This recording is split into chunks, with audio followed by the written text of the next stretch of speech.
Okay.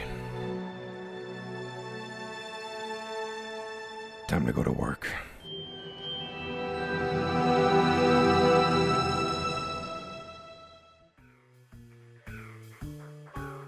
Yeah, hey, it's me, Deadtective. You know, your classic ghoulish detective specializing in cryptic, mysterious Pokemon. Not anything you consider as legendary, well, maybe you do, but specific, individual members of a species that have been exposed to such strenuous circumstances that they've taken on completely new appearances. Kirakami, Kalos, these things have been popping up all over the place. It's not evolution like we know it, but it sure is weird. And if they're left unchecked, they have the potential to truly devastate their surroundings. I ventured to the Sinnoh region to investigate reports of some deranged horned beast covered in fur residing on Mount Coronet, supposedly whipping hikers until they leave the mountain. As for what this creature is, none of the locals seem to recognize it as any Pokemon native to the region. I decided to hunker down in the Canalave library and see what clues I could find. And apparently, Pokemon and humans used to be one and the same. Seems like we got the short end of the stick. Anyway, the most publicly recognized of these cryptic mons, the Blood Moon Ursaluna, was an old-time evolution to Ursaring, native to Hisui. The one found in Kitakami is theorized to have drifted there while the native species died off. Perhaps it's worth considering that another Hisuian Pokemon might have survived by retreating up the mountain as the region became the Sinnoh that we know today. Combing through the library for old records, I found a copy of one of the first written Pokedexes by one Professor Laventon. Lone Pokemon, Whip, Antlers. One entry stood out. Daunting physical prowess, no species could hope to best it on the frozen highlands. Preferring solitude, this species does not form packs.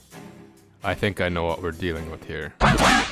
The shift in climate, the industrialization of the region, cursed with the gift of long life, it can all take a toll on the mind. It seems that in order to survive, this enraged Sneasler sheared off the pelts from other since-forgotten Pokemon of Hisui. Was it a tactic to deter trespassers? Or simply a way to keep warm? Some things we'll never know.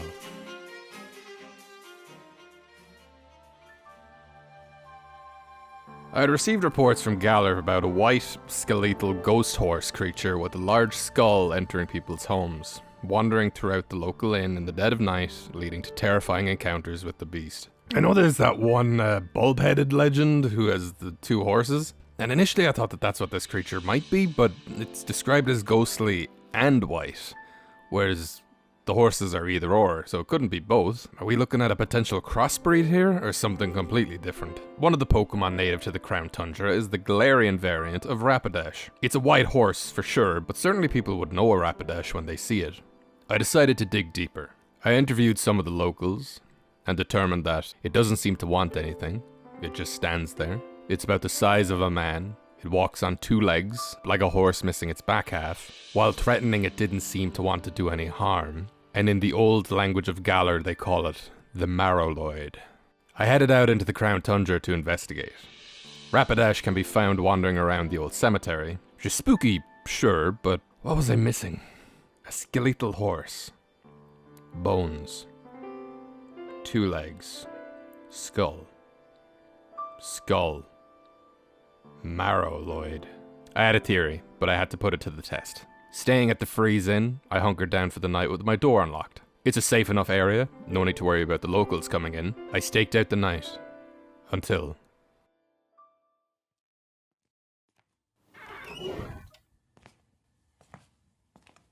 Gotcha. My theory was correct.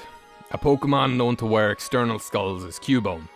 However, through whatever circumstances, it seems that a newborn one was brought to and abandoned in the Crown Tundra, eventually repurposing the remains of a Rapidash to protect itself from the chilliness, and thus becoming something else entirely. We stared each other down, but it quickly dawned on me that this creature meant me no harm. Cubone and its evolution are ground type. They don't deal well with the cold. It's simply looking for somewhere warm to rest. It makes me wonder if any other adopted Cubone have donned skulls from other species. It made itself quiet in the corner of the room, and was still there when I awoke. I could feel that it was grateful, but it was a very weird experience for sure. I had more business in Galar, but I received intel from elsewhere that I had to follow up on. The inn was notified and agreed to hold onto the room for me for an indefinite period. Perks of the job, I guess. Let's hope the Marrowloid moves on to somewhere else by the time I get back.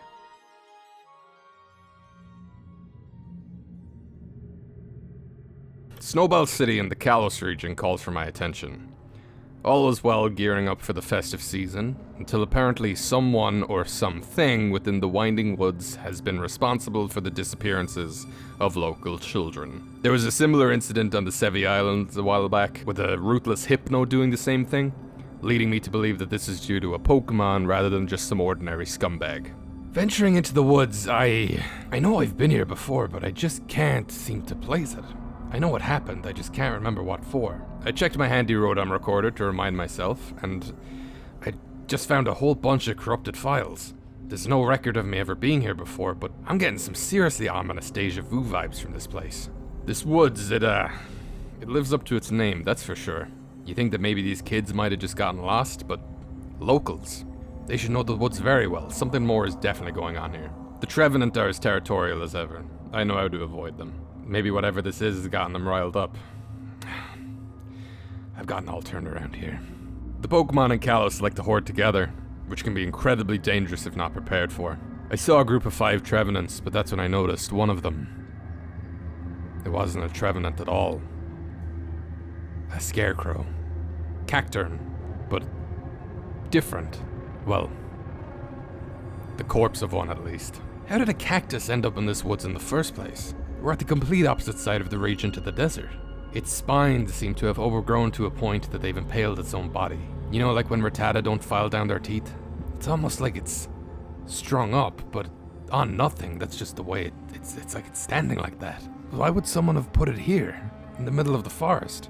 I mean, there's literally no signs of life with this guy. It hasn't moved an inch. I have no idea.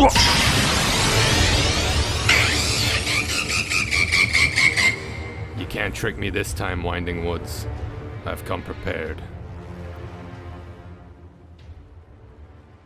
After dispatching the Cacturn and sending it away to my colleagues, I once again returned to the Crown Tundra. Reports have been coming in regarding something big, like real big. The locals have reported feeling the ground quake during blizzards while seeing a massive shape moving through the snow. Of course, the snow then covers up any and all footprints, so search parties have nothing to go off of. I landed back to the Friesen to prepare, and...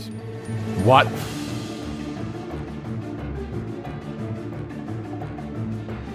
Alright, just what the f*** is going on? Oh good, you're still here.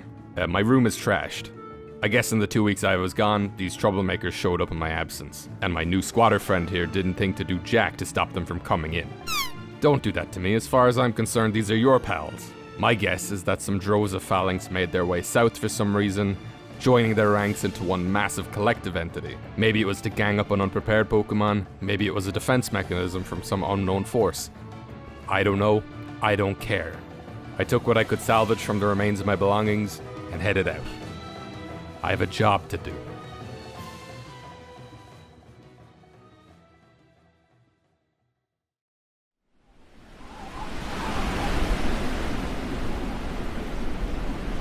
I've taken refuge under a tree. The locals provided me with a Galarian Darmanitan to light my way through the storm. And yeah, it might come as a surprise, but a blizzard ain't the best place to whip out a recorder.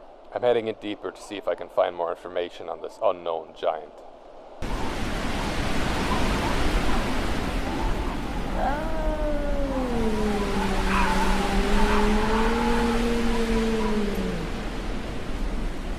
I found a ruin to take shelter in. Gives me an opportunity to look over what we know. Galar is home to the phenomenon Dynamax, fueled by the Pokemon Eternatus that the Macrocosmos CEO Chairman Rose was conducting experiments on in the energy plant. Oh god, it's cold. Which is located underneath Hammerlock Stadium. Dynamax is only possible in certain areas of the region, so how could one be all the way out here on its own? Let alone be a recurring event. I'm gonna head back out.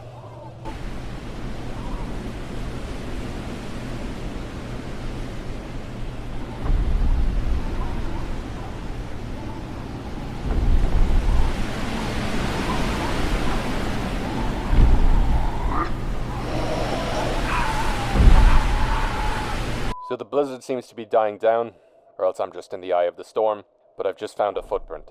This thing is way bigger than any of us had even thought. I gotta get to cover.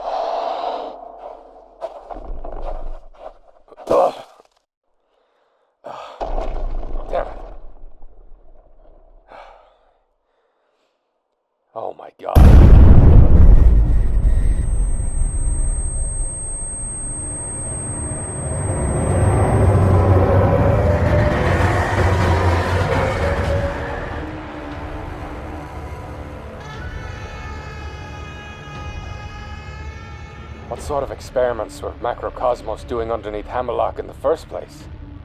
Are you one of Rose's old Pokemon, permanently transformed due to Dynamax energy? I'm so sorry, big guy. I didn't mean to intrude. I guess I can head back now and...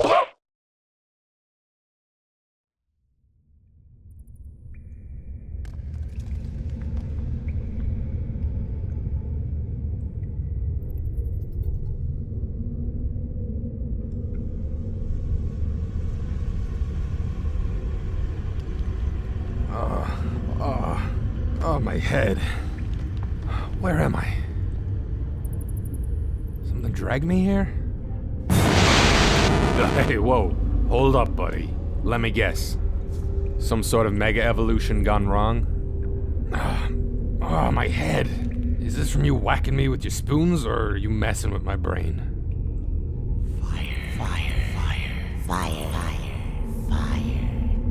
Fire, huh? But the Domanitan I borrowed? What could you need that for?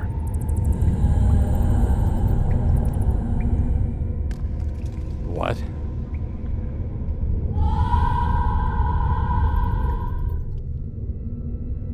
You want me to defrost her?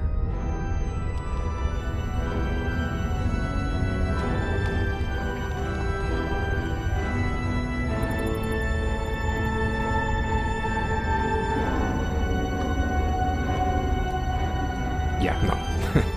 I'm out. I'm heading home.